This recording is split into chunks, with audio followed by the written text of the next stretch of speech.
to Ranjita's videos, মোৰ মৰমৰ ছাত্ৰ ছাত্ৰী আজিৰ ভিডিঅ' হ'ব অধ্যায় 4 নতুন বিজ্ঞানৰ নতুন কিতাপৰ কাৰ্য আৰু বল ওয়াৰ্ক এণ্ড ফোৰ্স পাঠৰ আজি প্ৰশ্নৰ উত্তৰ আলোচনা কৰিম চেনেলত নতুনকৈ আহিছে যদি চেনেল সাবস্ক্ৰাইব কৰি থৈ দিব নতুন ভিডিঅ' নটিফিকেশন পাই থাকিব মৰমৰ ছাত্ৰ ছাত্ৰী এইবাৰ নতুনকৈ দিয়া হৈছে কিতাপত চোৱা ধুনীয়াকৈ ইংৰাজীত দিয়া হৈছে আজি কাৰ্য আৰু বল ওয়াৰ্ক এণ্ড ফোৰ্স পাঠৰ প্ৰশ্নৰ উত্তৰ আলোচনা কৰিম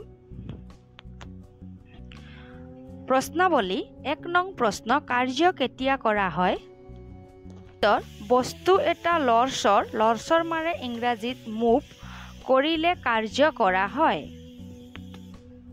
2 নং প্ৰশ্ন বল কাক বোলে উত্তৰ টনা ঠেলা হেঁচা ডঙা ঠুকুচা আদিবোৰক বল বোলা হয় ইংৰাজীতো দিয়া হৈছে ঠিক আছে 3 নং প্ৰশ্ন চুম্বক কি উত্তৰ চুম্বক এবিধ বিশেষ বস্তু ই লোহা নিকেল আদি পদাৰ্থেৰে তৈয়াৰী 4 নং প্ৰশ্ন শাৰীৰিক বল কাক বোলে উত্তৰ জীৱই মাংসপেশীৰে বল দিয়ে ইয়াকে শাৰীৰিক বল বোলে 5 নং প্ৰশ্ন চুম্বকৰ দুটা বিশেষ গুণ লিখা চুম্বকৰ দুটা বিশেষ গুণ হল 1 নং চুম্বক এডালৰ ওচৰত লোহাৰ গজাল এটা থলে চুম্বকডালে গজালটো তৎক্ষণাত টানি নিয়ে 2 নং চুম্বক এডাল উলমাই দিলে ইয়াৰ এটা মূৰ সদায় পৃথিৱীৰ উত্তৰ ফালে আৰু আনটো মূৰ দক্ষিণ ফালে মুখ কৰি থাকে 6 নং প্ৰশ্ন সৰল সঁজুলি কি 4 বিধ উদাহৰণ দিয়া উত্তৰ কিছুমান সঁজুলি বিদ্যুতৰ দ্বাৰা চালিত নহয় সেইবোৰ সঁজুলিক সৰল সঁজুলি বোলে অথবা তোমালোকে লিখিব পাৰিবা যিবোৰ সঁজুলিৰ সহায়ত কামবোৰ সহজে কৰিব পাৰি তাকে সৰল সঁজুলি বোলে 4 বিধ সৰল সঁজুলিৰ নাম হ'ল বিচনী দা কটাৰী কলম আদি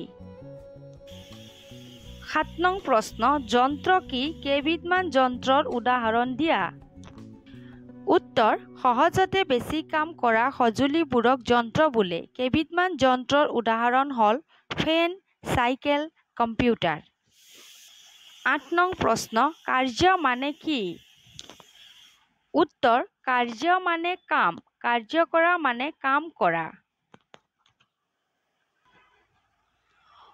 9 নং প্ৰশ্ন বলৰ কেতিয়া প্ৰয়োজন হয় দুটা উদাহৰণৰ সৈতে লিখা উত্তৰ কাম কৰিবলৈ বলৰ প্ৰয়োজন হয় দুটা উদাহৰণ হ'ল চাইকেলৰ পেডেল মাৰিবলৈ বলৰ প্ৰয়োজন হয় 2 নং কাপোৰ ধুবলৈ বলৰ প্ৰয়োজন হয় 10 নং প্ৰশ্ন জীৱই কিহৰ সহায়ত কাৰ্য কৰে উত্তৰ জীৱই বলৰ সহায়ত কাৰ্য কৰে 11 নং প্ৰশ্ন সঁজুলি কিয় ব্যৱহাৰ কৰা হয় উত্তৰ সঁজুলিৰে কাম সহজে কৰিব পাৰি বাবে সঁজুলি ব্যৱহাৰ কৰা হয় 12 নং ক প্ৰশ্ন মাধ্যাকৰ্ষণ বল কি উত্তৰ পৃথিৱীয়ে সকলো বস্তুকে নিজৰ ফালে আকৰ্ষণ কৰে ইয়াকে মাধ্যাকৰ্ষণ বল বোলে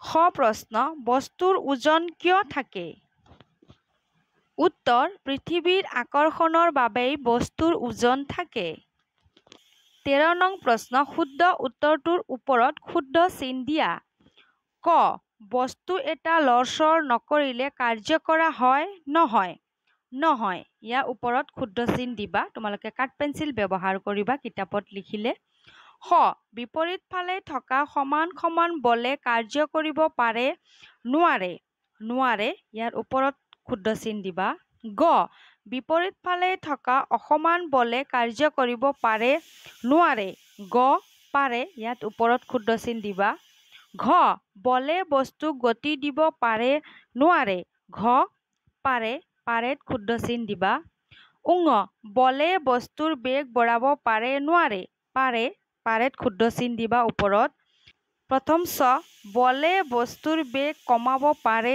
নোৱাৰে পাৰে ওপৰত শুদ্ধ চিন দিবা তোমালোকে লিখিলে প্ৰশ্নও লিখিবা উত্তৰ বহীত ঠিক আছে মৰমৰ ছাত্ৰ ছাত্ৰী মাতি শুনালো তোমালোকে বুজি পাইছা নে পোৱা নাই মই লিখিয়ে থৈছো মই দেখাই আছো লিখাখিনি ঠিক আছে কত লিখিবা নহয়, খত লিখিবা নোৱাৰে, গত লিখিবা পাৰে, ঘত লিখিবা পাৰে, উঙত লিখিবা পাৰে, প্ৰথম চত লিখিবা পাৰে। এতিয়া আমি আলোচনা কৰোঁ। 14 নং প্ৰশ্ন চোৱা। পাঠটোত থকা ইংৰাজী প্ৰতিশব্দসমূহৰ এখন তালিকা প্ৰস্তুত কৰা। এতিয়া আমি পাঠ চাম। নতুনকৈ দিয়া হৈছে কিতাপত, ঠিক আছে। 14 নং প্ৰশ্ন নতুন কিতাপত দিয়া হৈছে, ঠিক আছে। এতিয়া আমি উত্তৰ আলোচনা কৰিম। মৰমৰ ছাত্ৰ ছাত্ৰী, মই তোমালোকক ভিডিঅ'ৰ আৰম্ভণিতে জনাইছিলোঁ কিতাপ নতুন হয় বুলি। চোৱা, কাৰ্য আৰু বল ইংৰাজীত ৱৰ্ক এণ্ড ফ'ৰ্চ। ইয়াত যেনেকৈ দিয়া হৈছে দৌৰা মানে ৰাণ, জঁপিওৱা মানে জাম্প, ধুনীয়াকৈ দিয়া হৈছে। তোমালোকে এনেকৈ লিখিবা আৰু তালিকা প্ৰস্তুত কৰিবা নিজৰ উত্তৰ বহীত। এতিয়া 1, 2, 3ত মই লিখিয়ে দেখাইছিলোঁ, এনেকৈ তালিকা বনাই ল'বা, ঠিক আছে। যদি বুজি নোপোৱা আগৰ ভিডিঅ' এবাৰ চাই ল'বা। নেক্সট পেজত চাবা, নেক্সট পেজতো পাবা, চাই ল'বা, ইয়াতো আছে। তোমালোকে ধুনীয়াকৈ নিজৰ উত্তৰ বহীত এটা তালিকা প্ৰস্তুত কৰিবা, ঠিক আছে। আশা ৰাখিছোঁ মৰমৰ ছাত্ৰ ছাত্ৰী আজিৰ ভিডিঅ' বুজি পাইছা বুলি। নতুনকৈ আহিছা যদি চেনেল ছাবস্ক্ৰাইব কৰি থৈ দিবা, নতুন নতুন ভিডিঅ' নটিফিকেশ্যন পাই থাকিবা। আজিৰ কাৰণে ধন্যবাদ। ভিডিঅ' ভাল লাগিলে লাইকো কৰিবা। আকৌ লগ পাম আমি নতুন ভিডিঅ'ত।